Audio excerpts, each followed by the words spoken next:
Ladies and gentlemen, this is an article that came out in Bloomberg, October 29th, 2018. As you know, many people are blaming Trump for all of the recent violence that has happened over the past few days. And his job approval rating has taken a steep drop. The last time it dropped, in a similar way, was when Trump had separated the illegals from their children. He took a steep drop also around that same time. And it's real troubling to them because the Republican midterms are about a week away. So, they're getting nervous.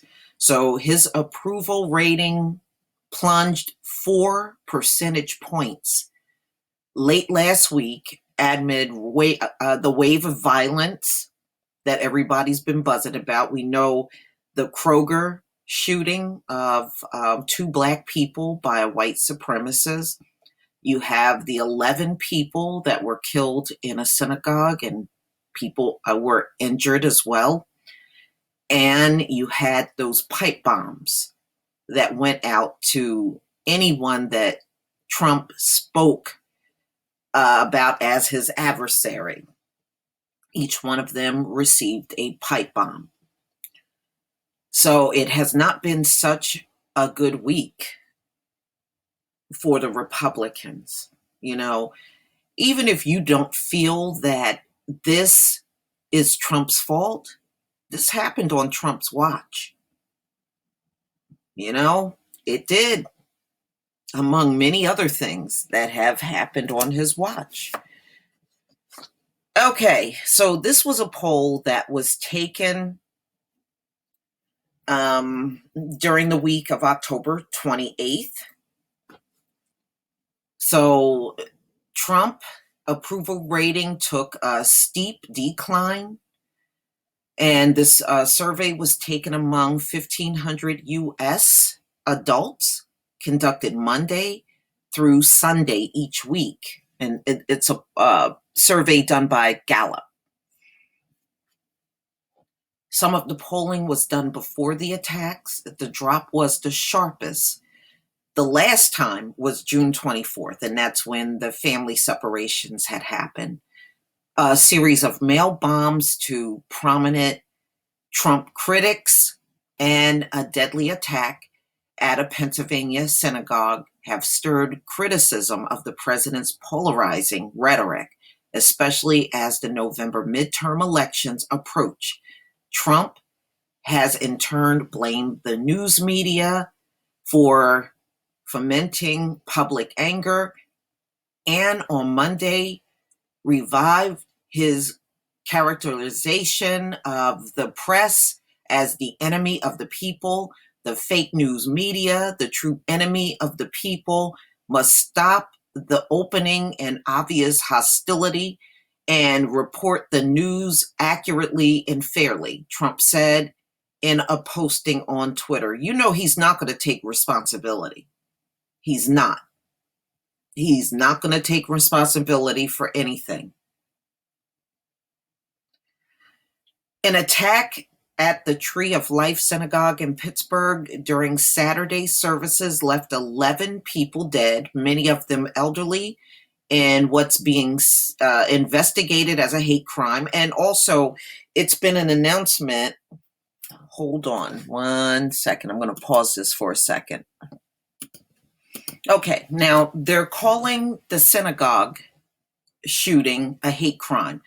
Also in Louisville, Kentucky, the police chief calls Kroger shooting, where a Black man and a Black woman were shot randomly by a white supremacist, that is being called a hate crime as well. And this is from the police chief. So, because this certainly that's part of what happened during the 72 hours as well. So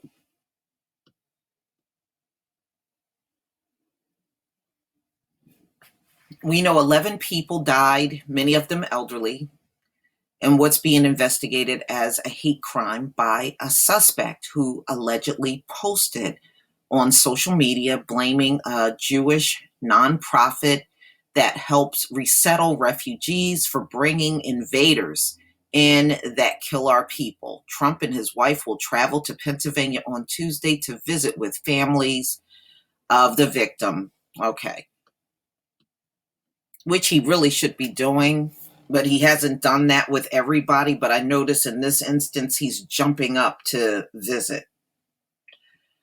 On Friday, a Florida man known to have attended Trump's campaign event was charged in connection with the mailings of at least 13 suspected explosive devices that targeted high-profile Democrats, from former President Barack Obama and Hillary Clinton. 2 packages were addressed to former U.S. intelligence official John O'Brien and James Clapper at the New York headquarters of CNN, for which Clapper is now an analyst. Trump has held a series of rallies for Republican House and Senate candidates across the country in recent weeks. White House officials, however, are largely, they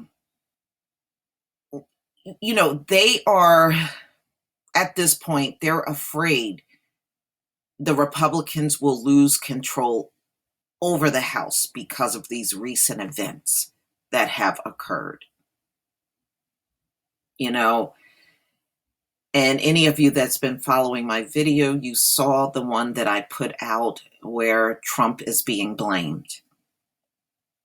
So please tell me what you think.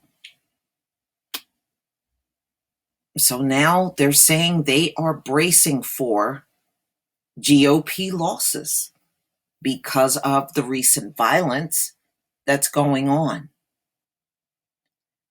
And again, some of you that may try to say this is not Trump's fault, this happened on Trump's watch. Plain and simple, it did.